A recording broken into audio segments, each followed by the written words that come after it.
Every second, you're surrounded by something that keeps fire alive. Oxygen. Without it, fire can't exist. So here's a question.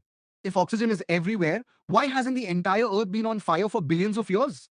It sounds impossible. But the answer is surprisingly simple. Most people think oxygen creates fire. It doesn't. Fire needs three things: fuel, heat, and oxygen. Scientists call this the fire triangle. Take away even one, and the fire dies instantly. Now, here's the interesting part: Earth's atmosphere contains about 21% oxygen. That's enough to keep a fire burning.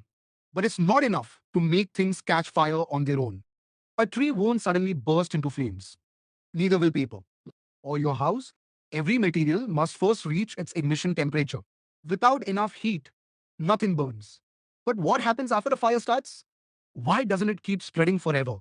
Because fire is constantly consuming its fuel.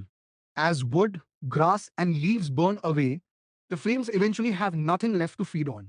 Even though oxygen is still all around them, nature also helps stop fires.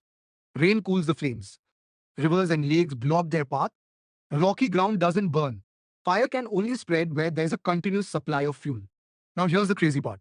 Scientists believe that if Earth's atmosphere had 30 to 35% oxygen instead of 21%, even a tiny spark could trigger massive wildfires. That's why millions of years ago, when oxygen levels were higher, wildfires were much more common. So the reason Earth isn't one giant fireball isn't because there's too little oxygen. It's because fire can only exist when fuel, heat, and oxygen come together at the same place at the same time. Remove just one and the fire is over.